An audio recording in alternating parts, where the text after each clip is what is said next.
लहराई छै, बड़का भैया डाला छठी घाट ल जाय छै। केला के पत्ता हवा में लहराई छै, केला के पत्ता हवा में लहराई छै। बड़का भैया डाला छठी घाट ल जाय छै, बड़का भैया डाला छठी घाट ल जाय छै। केला के पत्ता हवा में लहराई छै, केला के पत्ता हवा में लहराई छै।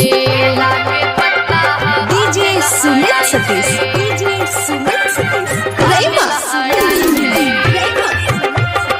केला के पत्ता हवा में लहराई छै। मझला सजला भैया घाट सजाबै छै, छोटका भैया झालर लाइट लगाबै छै। मझला सजला भैया घाट सजाबै छै, छोटका भैया झालर लाइट लगाबै छै। छोटकी बहिनिया घाट निपै छै, छोटकी बहिनिया घाट निपै छै। पीपल के पत्ता हवा में लहराई छै, पीपल के पत्ता हवा में लहराई छै।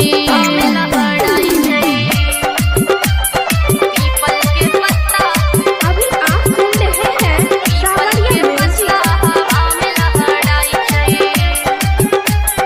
हवा में लहराई छै। पापा चाचा जी फल फूल किन लाबै छन, मम्मी चाची ठेकुआ पूरी पकाबै छन। पापा चाचा जी फल फूल किन लाबै छन, मम्मी चाची ठेकुआ पूरी पकाबै छन। बड़की छोटकी भौजी डाला सजाबै छै, बड़की छोटकी भौजी डाला सजाबै छै। आम के पत्ता हवा में लहराई छै, आम के पत्ता हवा में लहराई छै।